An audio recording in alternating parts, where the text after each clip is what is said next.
Hey y'all, Bearder Bros Golf Show back for 2024. I am Rod. And I'm Marcus. First live show of the year. My brother is a little bit off kilter, trying to get my stuff together for the night. Queued up a couple of videos for us so we can talk about our subjects for the week. And golf is back as well. So exciting return. We have some big things planned for the year. Really excited about some, just some additions and just revisions and tightening up that we're going to do to the show. So let's get it. So the Sentry man back changed to the format this year. I think I was a first round noticing some people. I'm like, oh, you didn't win last year. This Yeah, used to be the Century Tournament of Champions, yeah. Now it's and we just have a century. departed. Yeah, yeah, it's just a Century now. No TOC. So we have changed the format, and I believe there were a total of seven non-tour winners that played this week. So what do you think about the change in the format? It's a little bit of foreshadowing into the deeper part of some of some of those elevated events for this year. Yeah, I mean, it's refreshing. I mean, just to make sure you get a full field. I mean, always have some multi winners. So not every week is going to have a separate guy. And then, I mean, there's always going to be some champions that take the week off and they start later on in the season. So to have the field be filled up and be able to make threesomes and have multiple times, it's good. I like it. And I mean, we're still getting to see Hawaii golf at a later time, so we still get a good chance to see some some like evening golf while as we eat or whatever the case may be. But yeah, I like it. Yeah, yeah. Course looked beautiful. Some high level play. I think they were really threatening to really go low. I think had the wind not picked up, we would have seen Right. multiple people into the 30 under range. Very gettable. I think this is what a par 73.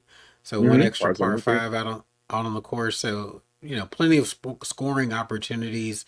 Handful of bogey holes, which is interesting because Sung J M set the record for the most birdies in a tournament round, but had plenty of bogeys on the card to, not let him secure this victory. So, Yeah, still scoreable, always a good lead. Wildeye coming up next week. I always love the kickoff, right? These two definitely. courses play very differently than each other, but I'm super excited to have real golf back in play. PGA Tour looking, really a lot of depth out there, right? So we're still seeing Stout.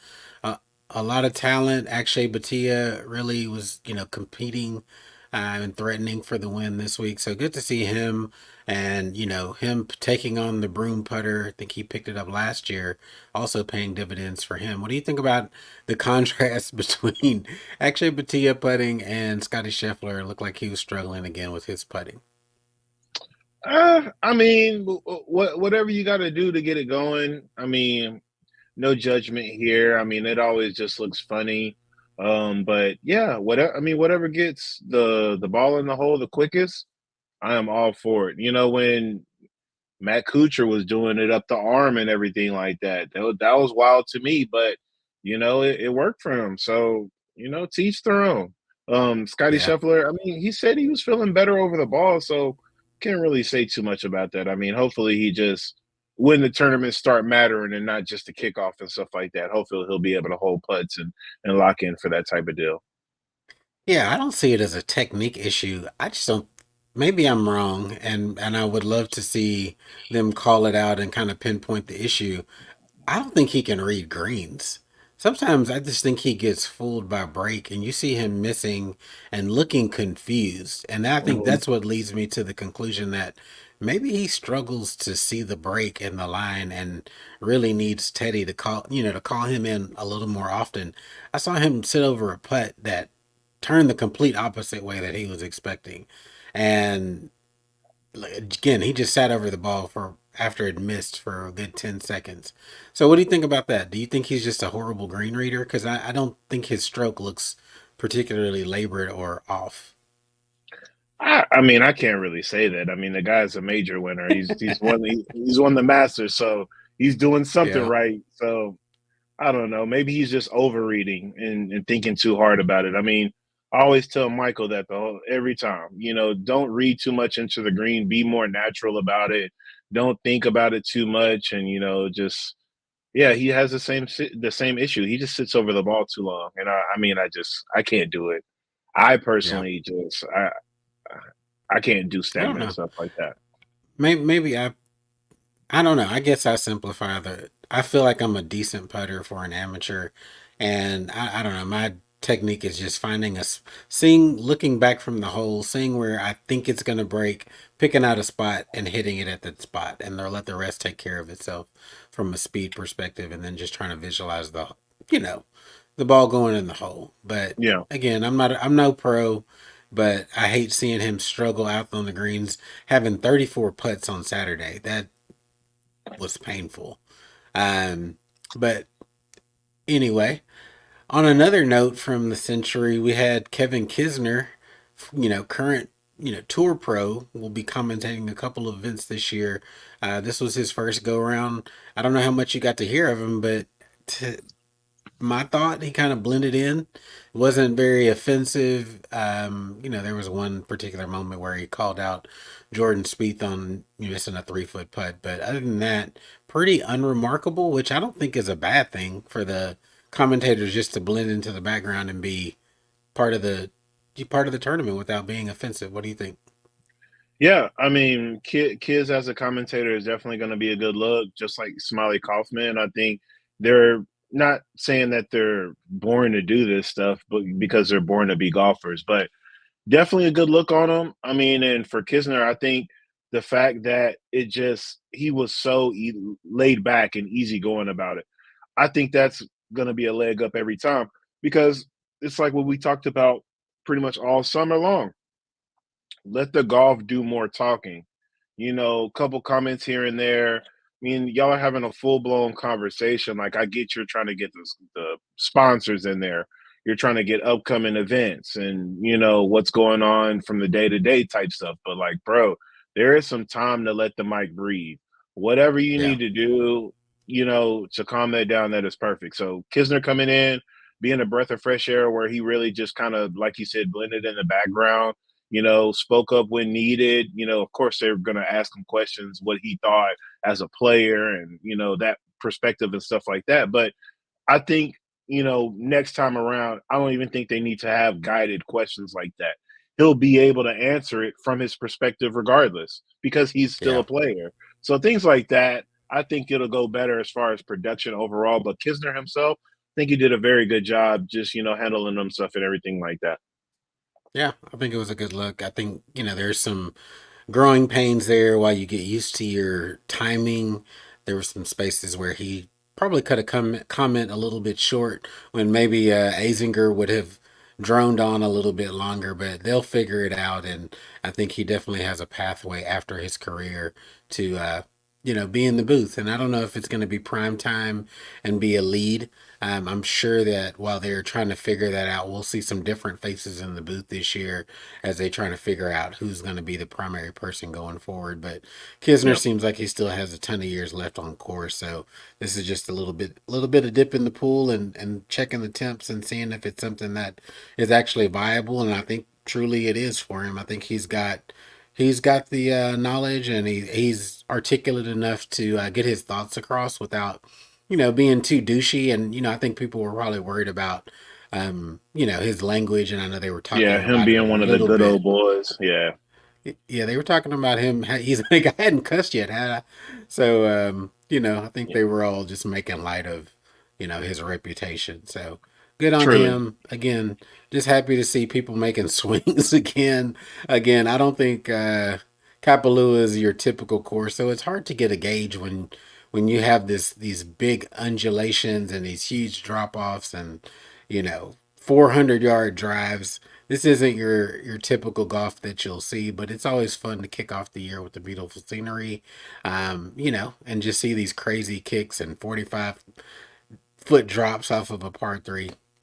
Not your everyday thing, but good enough to start the season. So, shout out to the Century.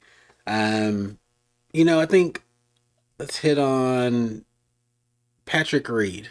It's a good transition. So, last couple of years, Patrick Reed, after defecting to Live, filed a couple of lawsuits. One of them being in, small world. Our uncle, the initial case landed in his federal court, was later moved to a different jurisdiction. But I thought that was interesting that out of all the places in the world, that it would have ended up that close to us. But Patrick Right. Reed's, lawsuit against Brandel Chambly, several media entities dismissed, and pretty much said that there wasn't enough evidence, or they didn't introduce enough evidence to show that he was being defamed and that he was stifling free speech. What do you think of? And now he has to pay legal fees for all of these entities that had to defend themselves against his claims. What do you think about that shit, man? I mean, we know Patrick Reed's a jerk. I think I have 3 videos, a series on Patrick Reed and kind of his pathway and how we've ended up here. What are your thoughts on this suit being dismissed? Well, I mean, clearly he's wasted enough time to where he owes the legal fees because this was a BS cost. So again, I mean, just wasted everybody's time again. Just like you know, I don't know. I feel like it's just he got what he deserved. I mean, and it's just some legal fees, so it's a slap on the wrist. It's not like he's Well, really getting hurt. hey, bro, I'm just saying. So when a okay, so Brandel Chambly is an individual. Maybe his legal fees may not be that crazy, but when a network is having to defend itself and a media, like publications are having to do that, they're going to Hmm. pull out the big dogs. So there might be a couple of million on the hook for Patrick Reed to have to pay out. And I would love to start, seeing some numbers, or, these groups start to just kind of drop some notes on how much he's having to pay. Because there's very little recourse, honestly, once you are ordered to pay for these fines and fees, on the other side. So it'll be interesting to see if he shuts up or if he somehow figures how to reconfigure this lawsuit and go back at it. I think he was seeking out like 700 million plus dollars from them in all in total, which would have been a hell of a payday for him. But ended up on the wrong side of it, just with I wouldn't say a erroneous lawsuit, but definitely without merit at this time. So um, I do want to do a separate shout out, non golf related. Shout out to the Cowboys. Getting second in the NFC, getting some home field advantage pretty much until the championship game, depending on what happens. So, Needed shout out to that. our hometown homeboy Cowboys, and the Eagles taking the L today. Even though they played their starters for most of the game, they just didn't have the sauce. So, what do you feel? You looking forward to a little bit of playoff football for the Cowboys, or are you nervous per usual? I mean, I'm nervous per usual. I'm not buying into it until we get past the Packers. Do I feel a little bit more excited about it the way we went into it? Yeah. I mean, I hope Rain Dakota Prescott does what he's supposed to do, but I don't know. I'm still on the fence about him, and I don't like being on the fence. I like it either way. But for the time being, until he does what he's supposed to be doing, we're gonna stay on the fence about it. But I'm excited. I mean, really, I think it's the AFC's game this year. If we're being honest, I feel like Baltimore's got a good shot. Feel like Miami, if they can score with anybody if they're healthy. So I mean, really, there's Yeah, just to me, I feel like they're the grittier teams, the AFC this year. But I like the way, Dallas plays at home, and I like the way that they score. They're 30, 35 points per game at the crib. I mean, they're a different team. So, if they can stay at the home, stay at the house and, take care of business up until whenever it may be, then yeah, I'm gonna be a little bit more excited. But I mean, me, Luca, Kyrie's back. Dallas Mavs really trying to make a push. As long as we stay in the top six, I am very excited about them. So, yeah, I mean, yeah. We Dallas slipped. is We really slipped. making the Slipped. resurgence. Yeah, Slipped to seventh the other day, so we'll see. We need the it's Mavs gonna to be get their like stuff that. together. Yeah, we're gonna I be know. 4, 5, 6, 7 pretty much for the next couple of months until somebody goes on like a little 4 or 5 game win streak, which I think with Kyrie being back, it's gonna happen. Late push, trade deadline, maybe we can move Josh Green or something like that, get some real value back, move like a Jaden Hardy, get like an actual Like, we're gonna have to throw some picks in there. If we want to get like a Pascal Siakam or something like that, that can really dominate from like the wing Well, slash four. I don't even know if we're I in don't the think we have sweepstakes the. for that. I don't think we Well, they have the want to gonna have to picks. give up. Yeah, I mean, not the picks, but players and money. I feel like we're gonna have to give up Uh, like Tim Hardaway Jr., but I don't think we need to give him up at this point. I think we need to keep him. no. Maybe drop off of Seth. Like I said, Hardy, Seth, and then like Josh Green, who just signed that extension. That'll be a lot of money that we can drop off. Something like that. But I mean, again, with Ananobi going, that pretty much hurt our sweepstakes to get somebody like of true value that we like needed. So you know, Well, we'll be I okay think with what we have. Hardy has hurt his value. He's played like crap this year, so he's been a Yeah, non-presence compared to how he played last year. But shout out to DFW Sports, really, for making a seasons that resurgence. started in 2023, really showing out. I hadn't even really been paying that much attention to the stars, but anyway, wanted to give a shout out to our hometown Cowboys while I had a chance. Let's get into this sponsorship change. It's a new year. You're going to see new logos on hats or a lack of logos on hats. So this week we saw Ricky Fowler in the L hat. I think it was a Puma hat, but I think giving kind of a shout out to Hawaii and the fires that they had last year. So shout out to him. No big changes, but he was missing his Farmers and Rocket Mortgage logos on his apparel this week. And we also saw the change up from Jason Day leaving Nike and going over to Malbon Golf, which I have some snips of his ill-fitting clothes. I'll pull this up here.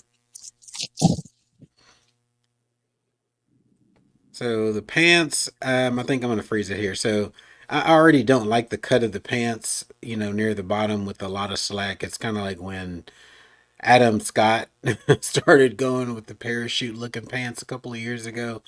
Just I don't know. We're not looking at modern cuts, and I get it. Styles change, but this ain't it for me. I'm sorry. And you saw him. There's some fashion type pics that they have, but you saw him on course in the FootJoys. It's very interesting that when people leave certain manufacturers that don't have a brand loyalty, FootJoy does seem to be the brand of choice, which I don't necessarily disagree with. So these are the pants that initially we saw, super baggy, and you can kind of see the kilty type shoes. Malbon's known for their collaborations with other brands, being more of a high end kind of clothing collective. What do you think about this move away from Nike and to Malbon and more of a fashion kick?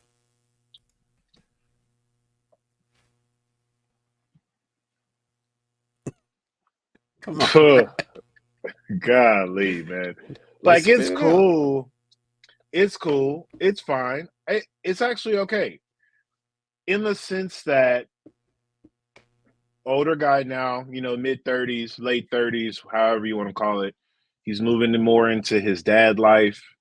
He's more relaxed. He's more, chill feeling. I mean, but the first picture you brought up with the all khaki joint or the cream or whatever you want to call, he looked like he went from Jason Day to Jason Duffner, and that's not in a good way. So, like, I think they need to get, yeah, this is the one. I think they need to get that a little bit more tailored.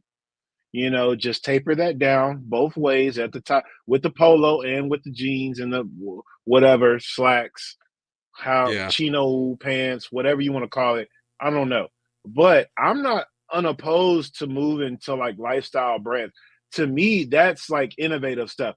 But Malbon's been around the game, and of course, just like you said, they've been a manufacturer, facilitator, many a golf season now. So they have the shoe drops and yada yada yada. So it's cool, but Yeah, it's again, it it's just like a should have been a name. little bit more organized. Yeah, exactly. They don't necessarily produce a lot of their own goods. A lot of their, cachet comes from collabs. It's kind of like Supreme on the, Yeah, hype beast side of things. Is that the collabs are where they've gotten their name, not necessarily products that they've produced on their own. They have, a color scheme that they typically stick to your blues, your greens, your khakis, yeah, just some yellows mixed in there. You're going to see some colors that you typically see around golf course with a modern spin on it. So we'll see how long this partnership lasts. I mean, we know we'll probably see it through all of this year, and we'll see what other athletes defect from Nike as well. As we had rumors, we did a video when it was starting to come out that Tiger was potentially leaving Nike. We haven't heard more on that since then. There is a guy on Instagram that's been dropping quite a bit of videos about the change. I saw caught one this morning where he was talking about Nike's focus was to move back to running, and try Right, to because compete they're with losing yeah, with Hoka on, and yeah, on Cloud or something.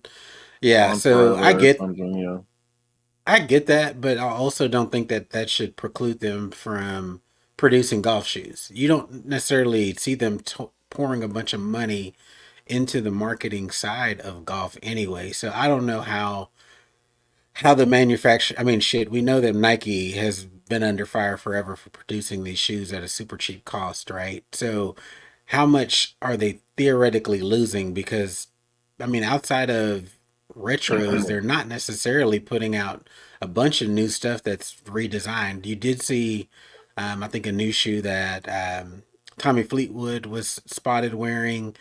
There's a new Infinity Next Percentage, the second, I think the third model of that shoe now. Um, so that looks cool that they've updated that. I also saw some, early releases of this splatter version of the Jordan 1 Low that they're just kind of recreating with the gum bottom. No changes. It's not like a newly developed shoe. So I don't know. I don't have any idea what we're going to see from Nike Golf going forward, or if we're going to see people continuing to scatter, right? So, you look yeah, at your prominent people that we can think of, Scotty Scheffler, your Rory McIlroys of the world, that are still big names and with Nike. And I guess we'll just have to see what happens when Tiger next tees it up. He's been pretty, closed mouth about changes in sponsorships. We just showed up with the big monster on the bag years ago and then it disappeared. So I'm sure we'll see something like that and he'll have to answer questions once that occurs. What do you think about, the future of Nike and Nike Golf? yeah. I mean, clearly I'm sad. I mean, but I think that they're overthinking it because to me, it's very simple what they should be doing with it as it concerns to like research and development for Nike golf shoes. Because again, I think the apparel was a wash. Soon as they went away from like, I mean, everybody makes a good moisture wicking shirt. That's fine, cool, but you need to. They should have kept. They could have. They could have kept being more innovative. Just like as they went to the bladed collar, that was a very sleek look. I think they should have stayed Mm-hmm. with that. They should have stopped. They could have continued dropping more renditions of that. You're Nike. You make some of the best jogging tech, Nike tech, whatever you want to call it. Make some cool ass like affordable Nike joggers, golf pants. Get the belt loops in there, get the pockets, and make it a jogger. You're telling me that these Nike fanboys are gonna go running right back to that? Like, Yeah. be for real. And then with the running shoes, yes, I get it. You want to get back to the fundamentals of what made you monopoly on the game of not of all things sports and athleticism, whatever you want to call it. But again, as easy as it was to do the research and development for these running shoes, you can implement that into golf.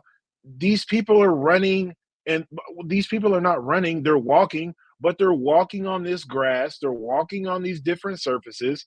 You're telling me you don't know how these different foams and silica react to that stuff as far as it goes with weight transfer, wide footed people, narrow footed people, how that would respond and react in a golf swing.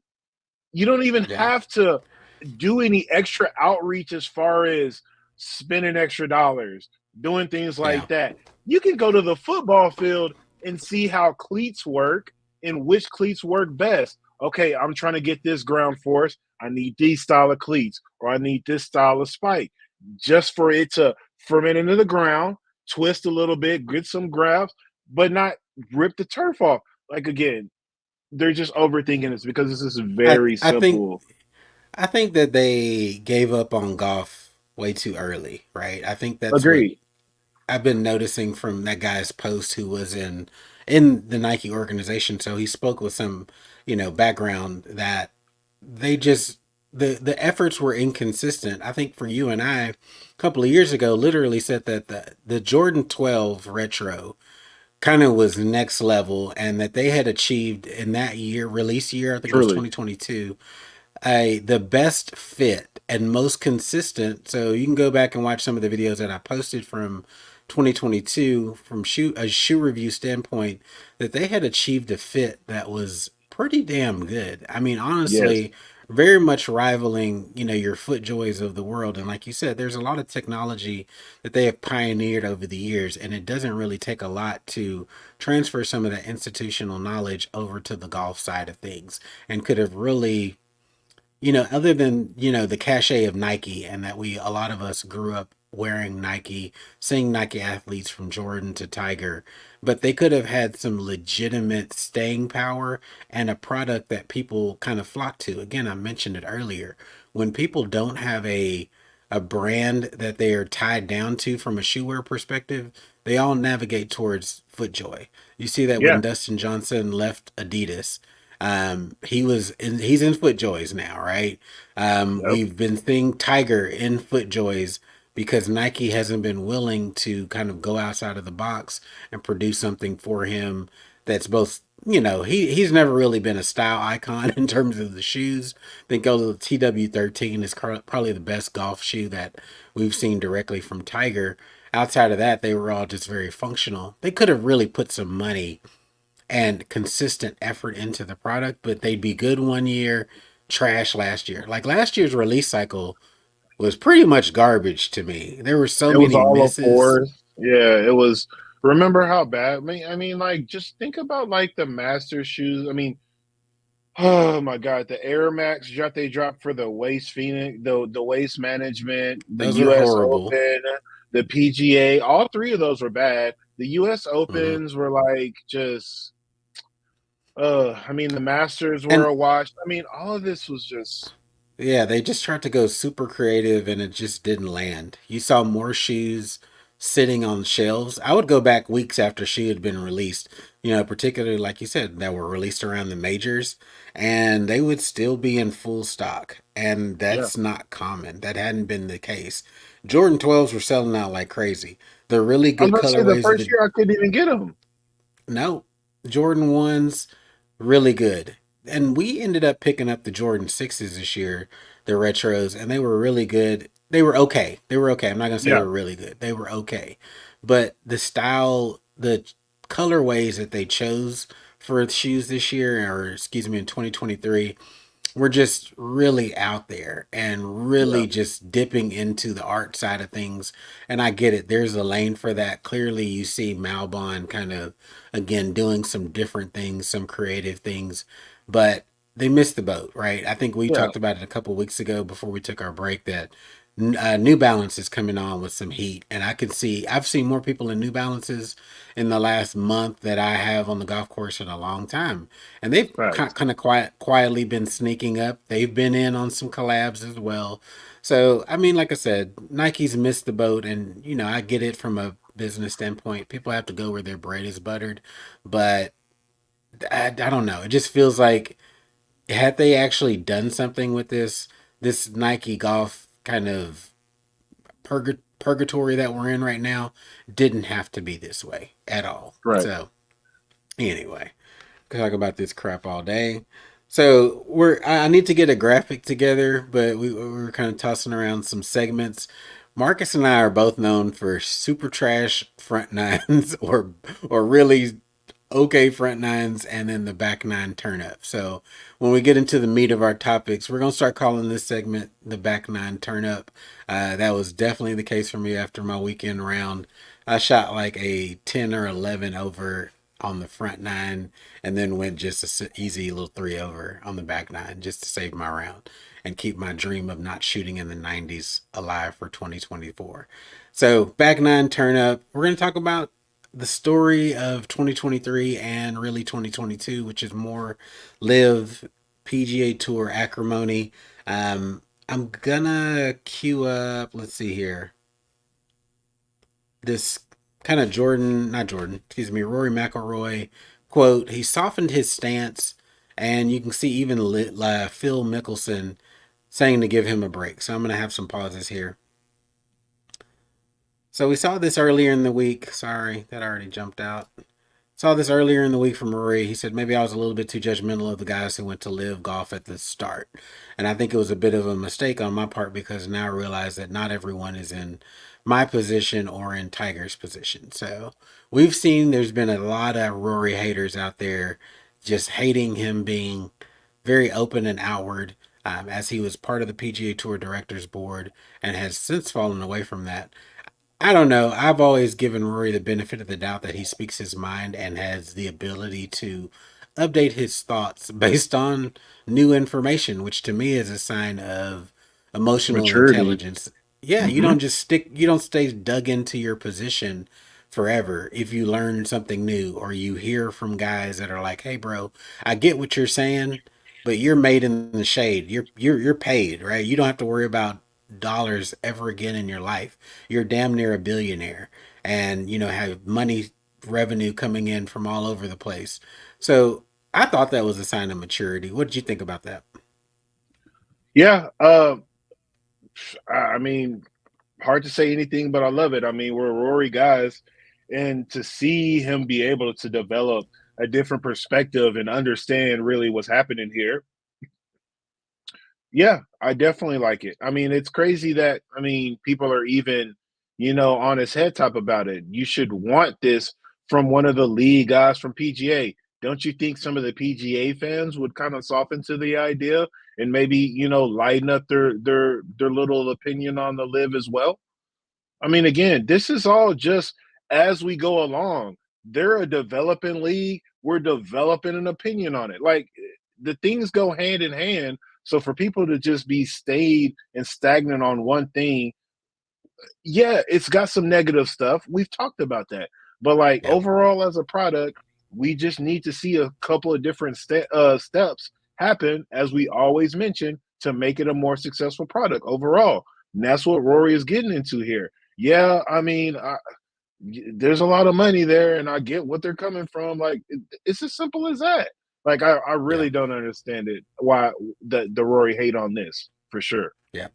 So let's get into the field part, and I apologize if my signal's breaking down. I see my little signal indicator is weak. So on the field side, it's coming up here.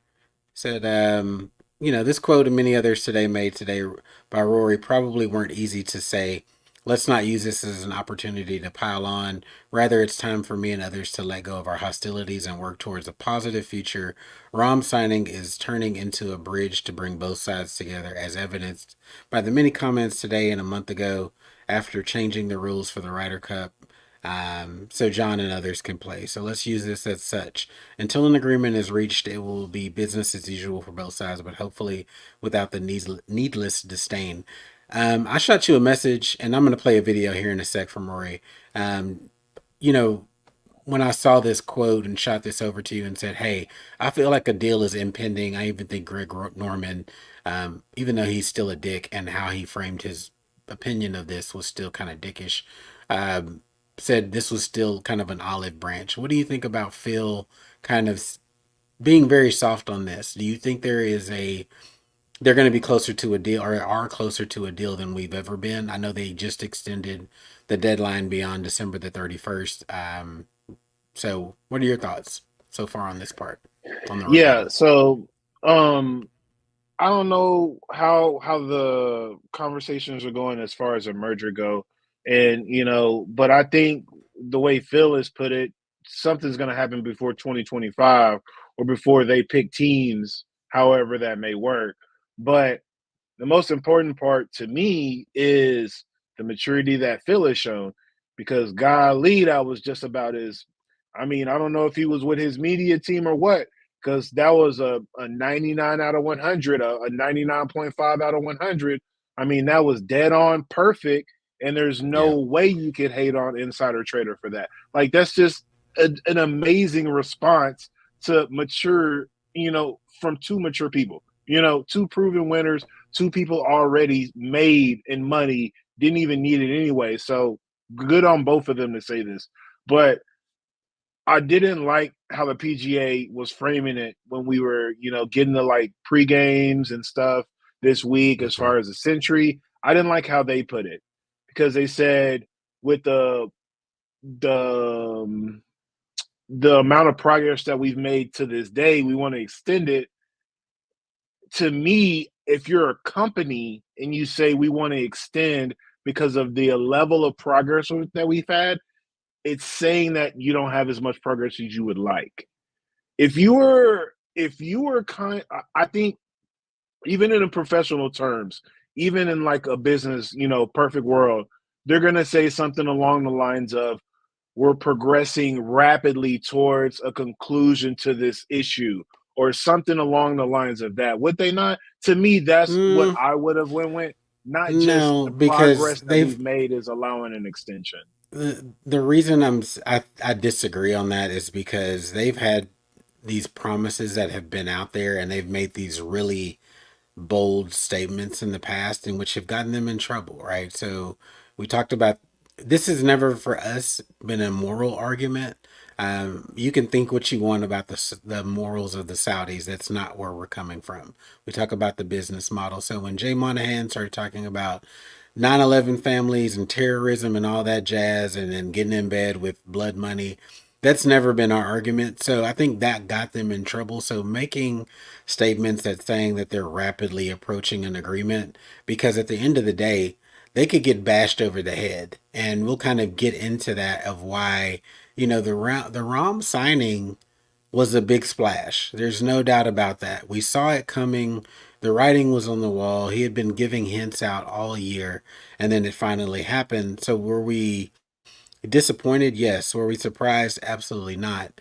But since then, it's been 100% quiet. They had their qualifying event in December where we have three no names that qualified for the tour, haven't been assigned to teams yet, but John Rahm doesn't have a team.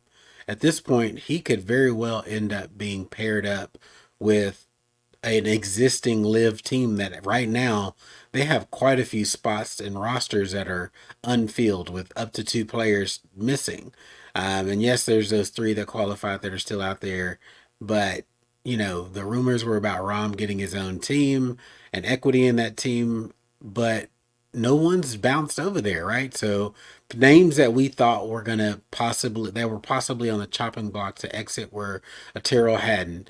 Tony Finau, after a week of speculation, made his intentions very clear. We saw Ludwig Aber come out and say, hey, there are a bunch of red flags about the league that I wasn't willing to compromise myself for. So, with those things not moving or there's been no movement, I don't think the PGA Tour wants to come out and say something and then get bashed over the head, right? And someone that they weren't expecting to go ends up going, and then we're back in that point where we were the second half of December. So that's where I disagree, just because I think they don't want to put themselves out there again unless truly a deal is closed. Hopefully they're learning their lessons from a PR standpoint, not to screw that aspect of it up. So what do you think about nobody moving at this point and it just being super quiet? If we talked about this before, who's on your radar to move? I mean, nobody moving is business as usual. I mean, it's just not a good product to go to. I mean, if you're not being offered 600 million or 450 million to go over, I don't see a reason why. I I just don't. But people do their own thing, so I I don't know. I don't even know anymore. Like I feel like Xander Schauffele was kind of like on the radar, but no. You know why I think Xander didn't go, or possibly something that's still holding him in. Him and Patrick Cantlay are boys, right? And with Patrick Cantlay being on the PGA Tour board, he somewhat took Rory's spot in terms of speaking out more aggressively. While he hasn't giving, just full deference to the PGA Tour, he did mention, I think it was a couple weeks ago, that the live group is going after a certain type of person. You know, a little bit of a veiled shot. Um, so anyway, um, If you're so going it was over a very, certain type of person and they are trying to be, and they're anything like Greg Norman, I don't want to go. I don't want to be a part of anything with Greg Norman involved. That bum ass, yeah. man, out of here, bro. But I think that's what's holding Xander Schauffele up. But I don't know. Like every time I see him playing, I'm just like he looks like a generally unhappy human being. I don't know what drives his bus or makes him smile at the end of the day, but it's rare to see him enjoying much. So I can see him still moving at some point. But again, I think Yeah, his boy is holding him in there and holding out hope. Let me play the yeah. rest of this Rory McIlroy video. This was from that podcast that was mentioned. I think it's called Stick to Football. Maybe. Accepted reality, There we basically. go. Like, this is what's going to happen, and you can say what you want and do what you want, but at the end of the day, you're not going to be able to change people's minds. You're never going to be able to make them to make a decision based on what you say. So I don't have I lost a fight. I don't feel like I've lost a fight, but I've just accepted the fact that this is part of our sport now, and You wouldn't have done anything different.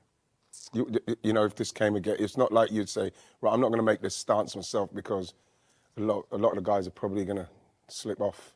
yeah, You seem like you're on your own in it. yeah. I think at this point, it's like I'm not. I was maybe a little.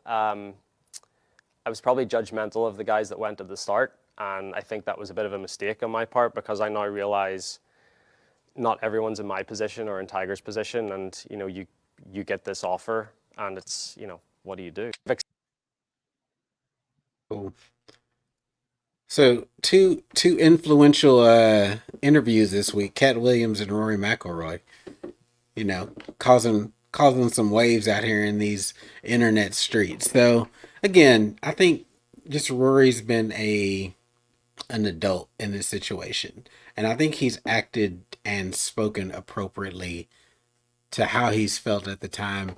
And again, I respect the heck out of a man who can change his opinion based on new information. I'll never change my opinion about that. I think kudos to him for doing that. Shows a certain level of intelligence to change your mind. So anyway, from a story standpoint, what else you have? That's all that's on the official list from this week. I felt good about the return of golf this week and moving forward. So anything else that you have to add? Yeah, I mean, not really like on a personal note, but just on a note in golf, period. Like, just excited about all the new tech coming out. I mean, you're on Instagram and any kind of expansion, and you just whisper golf around your phone, some things are gonna pop up. But of Yeah. course, I follow, Callaway and Titleist and Mizuno and all that fun stuff. That And that that AI smoke thing. That that's driver. what I'm saying. It looks Yeah. cool. Like it's bittersweet. I like the top line. It's real glittery. It's like the face and all the tech behind it, real promising. To me, the soul of the club is an absolute abomination. Whatever that marbly, smoky, whatever you want to call it, it is just pure garbage. But The performance though. the performance, though, wow. And I mean, as I've told you, just off off channel, I I've gotten too much new stuff. I'm excited about the season again. I just want to get out there and use it. Like maybe, and it's like I'm in the middle part where it's like, dang, should you do an updated what's in the bag? But it's like for two items, no, nah, I shouldn't. But But no. But I don't think you've ever done like a.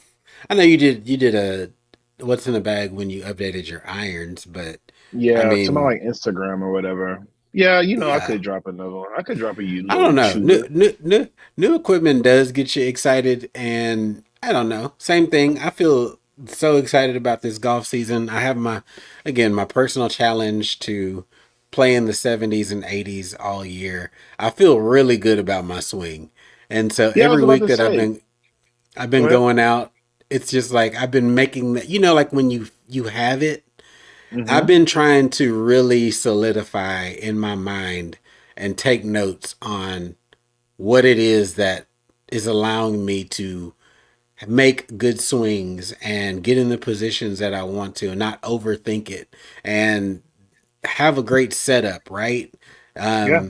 Those are the things that like I said, I'm feeling really good about my swing that even on a bad day where I don't have a certain part of my game, let's say, I've gotten to play 2 rounds since the year started. First round ball striking was immaculate. I think I had my best since I've been tracking stats, best greens in regulation I've ever had, but putted like crap. Probably as Yeah. a result of hitting more greens, clearly. But I 3 putted more than I should have. And had I taken those, 3 putts out of the equation, it would have been an amazing round for me. So yeah. So talk about your excitement about the game and what you're excited about outside of your equipment. Yeah. That, I mean, that's also what I was thinking about. Like, just I'm so like I've been immersed like so much in YouTube, just like, and I know like in just to the viewers and like new golfers, old golfers, whatever you want to call yourself, or whoever's viewing this. Yes, there's a right level of YouTube to be watching. Tiger, you're a generational talent. Of course, you're gonna say don't watch YouTube. Everybody else ain't like that. There is information that we don't possess that other professional and legendary teachers and players of the game do, i.e., you, Tiger. So, yes, we're going to be delving into YouTube at a certain level. So, when you come across things that you've been thinking about and these unique and exact questions that you've been asking yourself and how to get these things done, and somebody simply puts it in a place where you can understand it and reenact it out. It just is so refreshing. Like right now, Sean Foley. Sean Foley been around the game for forever. We've known his story for forever. Tiger Woods, Justin Rose, Lydia Ko, yada yada yada. The list goes on from tour winners and things like that. But Yeah. when he talks about simple things about how your body moves and how your chest should move and things that we would call really like myths and things that you would say you should always be done, but really it's not as black and white as everybody thinks. There is a gray area. No, So things. because people's bodies are different and how they can move through the swing is completely different. So Absolutely.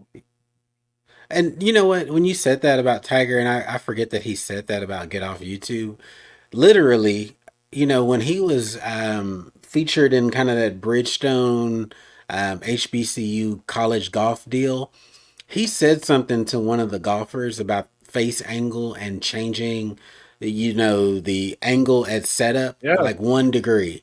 And to be honest with you, I took that one tip and kind of started implementing it in December, and it has changed. Like I was sitting here worrying about all these things with my swing, but that one tip from him made a huge difference for me in terms of the Truly. difference between hitting a draw on command or hitting a slight fade or straight shot on command. So for him to downgrade YouTube tips, you can tell the difference between the guys and gals who know what they're talking about. And really there's so many good teachers online that Yeah. you just find the one that fits you and speaks to you. There's OGs of the game. Like I know you know, Rick Shields doesn't do a lot of teaching anymore. There's a lot more YouTubey type stuff, but Mark Crossfield still out here teaching, evolving his game. Danny Maud, there's so many other teachers out here. There's a guy, I think his last name is Ali, just that have just these innovative ways to see the golf game. There's somebody out here online for you. I would say the only Truly. thing that I caution people against is changing multiple things at the same time. Figure out something or a swing thought that's working that you can find some success with. See how far that can take your game. Yeah. If you find something else isn't working, find a fix for that other one thing. Don't go changing 5 things about your swing at one time. I'd caution anybody away from doing that, because then it's hard to find, the part of your game that got messed up, or your swing that got messed up. That's the only thing that Yeah. I would caution amateurs against. Definitely. And that's a perfect note to close it out with, because when it comes to intaking, and receiving information, you got to be able to filter out and filter in what works best for you. That's number one. That's the number one thing. There is the root to what is causing 4 or 5 things. And if you try to figure out what's going on with these 4 or 5 things instead of the one thing that's causing it all, you're going to be, shit up a creek.